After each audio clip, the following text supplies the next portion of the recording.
Now let's slow down and take a close look at exactly what the book of Revelation says about this mark of the beast.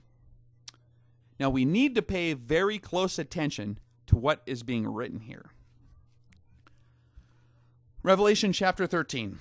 Starting at like verse 16. This is the big place where it talks about the number 666, and it talks about the mark of the beast and a lot of other things. This is what people always quote. Let's read it slowly and carefully. And he causeth all, both small and great, rich and poor, free and bond, to receive a mark in their right hand or in their foreheads, and that no man might buy or sell, save he that had the mark, or the name of the beast, or the number of his name. Here is wisdom.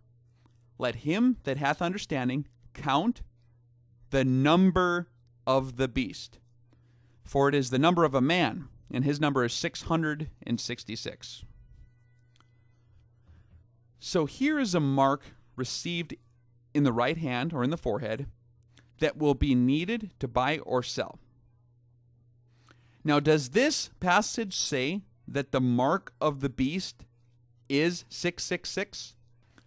We need to pay very close attention to the word "or" here. The Greek word here for the word "or" is "e." This word is a distinctive conjunction used to distinguish things or thoughts which either mutually exclude each other or one of which can take the place of the other. So if you slow down and look carefully, this passage is actually making a distinction between three separate things. 1, the mark of the beast. 2, another separate thing, the name of the beast. And 3, the number of his name. The word "or" here indicates these three things are to be separated so that we can distinguish one from the others. Let's examine the number 666. What does this passage say that 666 is referring to? Here is wisdom. Let him that hath understanding count the number, not the mark of the beast. For it is the number of a man, and his number is 666. So what is 666? It says right here that it is the number of the beast. For it is the number of a man, and this number is 666. If we want to understand what the mark is, we have to read very carefully. Now later in chapter 14, there seems to be a link between the mark and the name of the beast. But we have to first completely understand what's being described here so that we can get the full picture.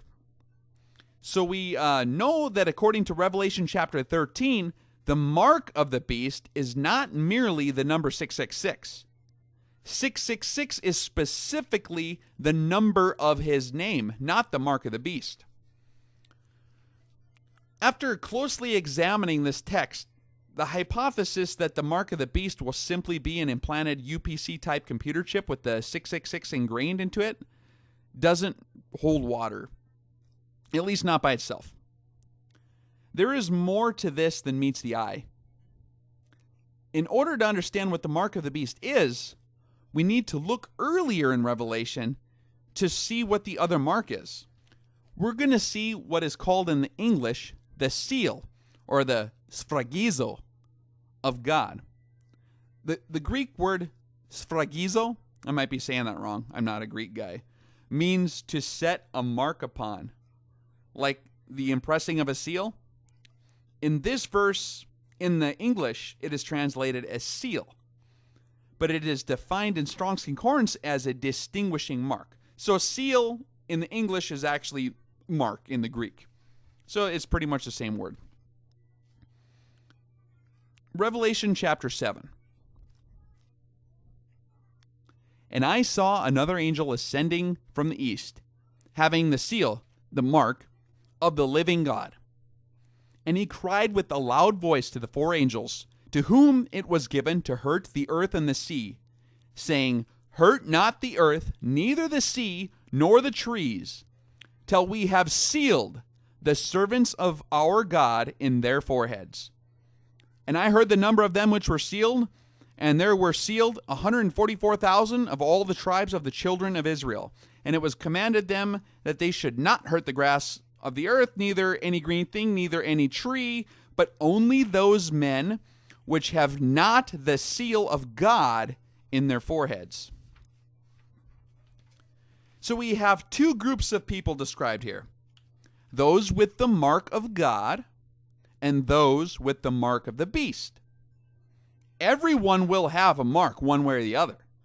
And only those with the mark of God in their foreheads will be spared.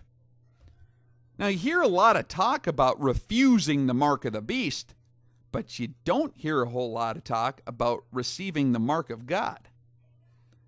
What people think is that by merely refusing the mark of the beast, that they will be good to go.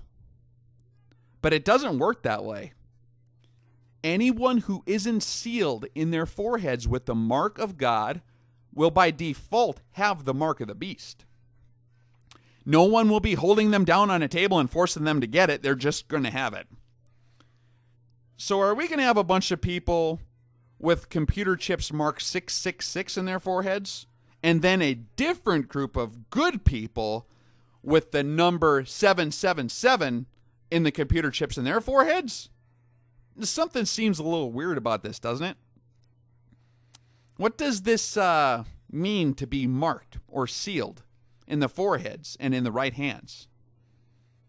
Well, let us not grope around in the dark. Let us flip on the light switch of the scriptures to know exactly what this means.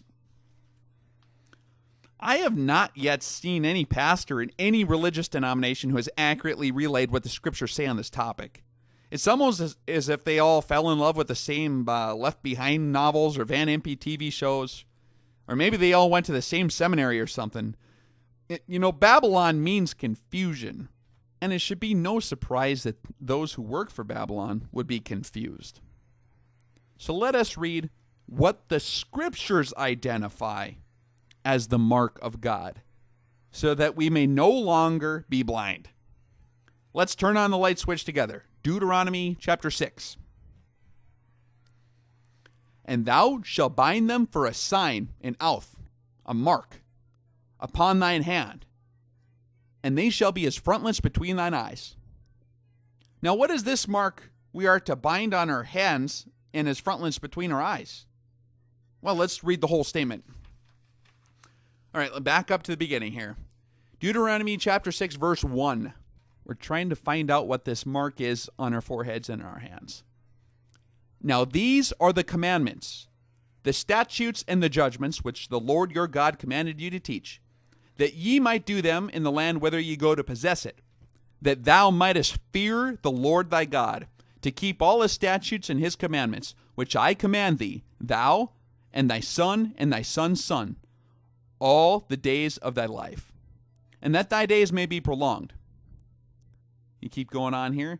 And thou shalt love the Lord thy God with all thine heart, and with all thy soul, and with all thy might. And these words which I command thee this day shall be in thy heart, and thou shalt teach them diligently unto thy children, and shalt talk of them when thou sittest in thy house, and when thou walkest by the way, and when thou liest down, and when thou risest up. And thou shalt bind them, these words, for a sign, for a mark, an oath, upon thy hand, and they shall be as frontlets between thine eyes. So what's this mark that we are to bind upon our hearts, and on our hands, and on our foreheads?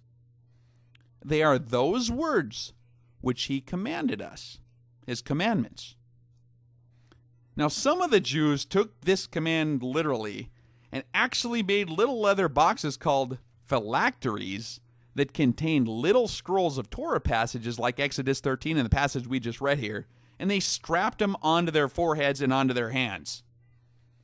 Now, if they really wanted to get literal, they would have had to have cut themselves open and install some of those phylacteries into their hearts as well.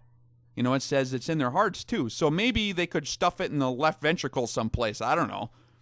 Now, was this passage really telling them to strap the commandments onto their foreheads?